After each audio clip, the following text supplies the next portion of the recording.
This video is sponsored by Surfshark VPN. On a team with you? Running around in cute uniforms? Sweating? I gotta go! I mean, come on. That's just gay. The Owl House is, in a word, gay. We could pretend to talk about the amazing world building, the characters, the visuals, or Disney's refusal to let Alex Hirsch out of their basement. But we are here for Lamity and the bottle of fine wine that is Ida. Let's stop pretending and just embrace it.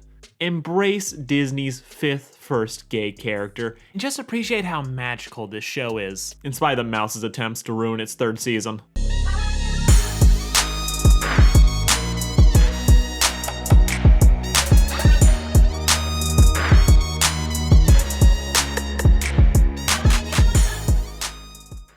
Now, I've already done summaries for everything after episode 12, so if you want more in-depth sarcasm and general apathy, links, because this is gonna be a quickie. Plus, most of you have already made this show your identity, so no need to try too hard now. The Owl House is the story of teen runaway Luce shacking up with a criminal and Ida. Together, this found family survives on the mysterious Boiling Isles, a land of magic, mystery.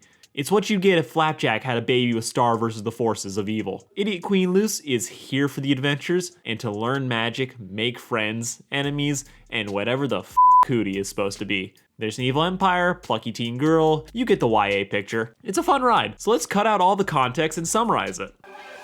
Episode 1, runaway teen is abducted by a con artist and her Pokemon. A girl is sent to Pixie Camp for being too creative, finds a portal to a magical world, where she immediately becomes an accomplice to a criminal before breaking into prison for Burger King, but finds a stalker instead. Resisting arrest, Luce frees some Redditors and says screw her mom and decides to stay in the Death Trap Isles. Because having to be yourself message is always important, especially when yourself is someone who buys things. Episode 200.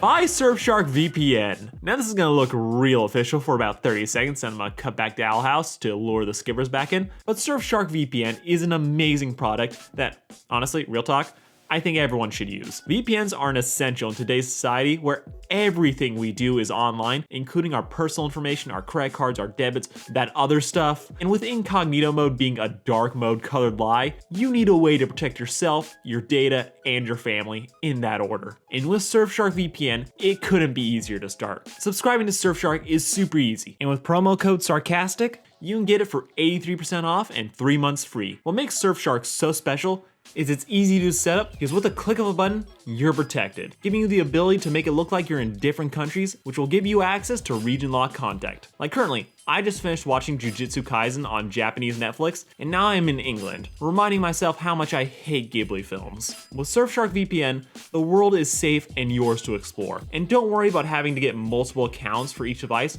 With Surfshark, you can get set up on unlimited devices, ensuring that your whole family has protection. Surfshark VPN, it's not the only VPN out there, but it's the only one that'll give you your bang for your buck and lets me make a Jaws reference. Episode 2, Predator sells wish fulfillment to a young girl. Dream come true Luce is ecstatic about learning magic. Ida is too hungover to care, shipping off her noisy sidekicks to run errands so mama can start doing PG+ activities. Can't imagine anything but betrayal. Luce is suckered by an old man in bathrobes to go on a quest where she can lust after fake abs and delusions of grandeur, only for everything to be a trap created by a calamari drug-breathing monster. Lessons of today: don't have high self-esteems or expectations, and violence is the solution to all your problems. Episode 3, Luce helps a stranger cheat and pisses off her future wife. A day of looting gets interrupted by Luce befriending someone who isn't a Gravity Falls character. Her name is Willow, and together they cheat at a test to drive Amity Malfoy crazy over not being the good noodle. While also meeting the token male Gus, dissection class turns out to be a bit more hardcore than anyone expected, forcing Thelma and Louise to make a run for it, and discovering Willow's hidden power.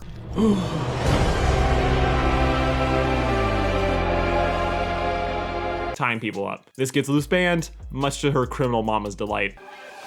Episode 4, Mad Owl Disease. Luce has a rainy day in, breaks her neck, discovers Ida has a magic STD that turns into a were-owl. Luce finally figures out how to light up the room and forces her owl lady back to normal, allowing Ida to enjoy nightmare-fueled foreshadowing. Episode 5, Convincing teens to make irreversible decisions. Cult convention is in full swing, with everyone being super eager to sign away their souls to be like their friends, because having more than one magic bad, unless you're the government. Ida's little sister Lilith is here, and already ruining everything. More. Girl fight in the Coliseum because enemies to dating may not be the only way to write a couple, but it's the easiest way to get my attention. Also, the budget finally kicks in. Episode 6. Kids go on a joyride while the adults buy drugs. Slumber party turns into a wild night as they hijack the house to harass classmates, only to get caught by Monster Fun police, who like to kill children. Is this really what you want to be doing with your life? Tossing kids from cliffs? Actually, yes. We find out more secrets about Willow's relationship with Amity. They were friends, now they aren't. Moving on. Episode 7, Jumping Off the Pages. A trip to ye old internet leads the idiot Luce to discover Amity is great with kids, but they still hate each other, which is where Team Rocket comes in, roping the mutual hungry human into ruining the library and bringing the books to life, letting Luce invade Amity's privacy, which is great, till they hit the child murdering section. Girls team up to put Peter Cottontail back in his cupboard, allowing these two to get back on track for the aggressive shipping lane. Episode 8, Freaky Friday. Everyone swaps bodies. Luce goes to jail, King gives Luce a better haircut, and Ida is kidnapped by crazy old people. Lessons are learned, no one remembers them. Episode 9, Gus goes to detention. Out of focus, Gus is trying to keep his status as king of the nerds, battling it out with Diary of a Wimpy Teen, who gets sent to detention to be chewed out. While in the better storyline, Ida wants to enroll Luce in school because daycare is expensive, and the principal is using this opportunity to get back at her. Helped me love teaching again. After she left. For the years of abuse she put him through as a student. Everything turns out fine in the end, though someone probably died in the back room. Episode 10, Owlandish Adventures. Stealing Ida's staff for school spirit? Terrible reason, but sure, let's go with that. Luce tries to take her friends to go away to the not Quidditch game. This is why you don't cheer and drive, folks. Pissing off the owl, who takes a page out of Amity's book and thinks Luce is bullying him, wallowing to his sugar mama, who lets him crash at her place for a while. One speech later, he's back with Luce. And we find out the Bat Queen is a palisman, which is just a fancy way of saying staff decoration. King was also in this episode. Episode 11, The Horrors of Fanfiction. Cubone and ADHD co-write a book that makes King money. Selling out to a sponsor, the Hack gets entrapped after failing to deliver on the sequels, leaving the big-nosed author insert to save everyone, giving the heroes a chance to break the law another day. Episode 12, got leaked in Turkey, and from here on, it's stuff I've already covered. Field trip to the Shin brings Luce and Amity back together, with our girl stealing her girl's wand, showing that Luce is a serial criminal and belongs with Ida. Also, ice magic gets added to Luce's repertoire. And a Wampa nearly ate Ida and the Weasleys. Episode 13, School Days.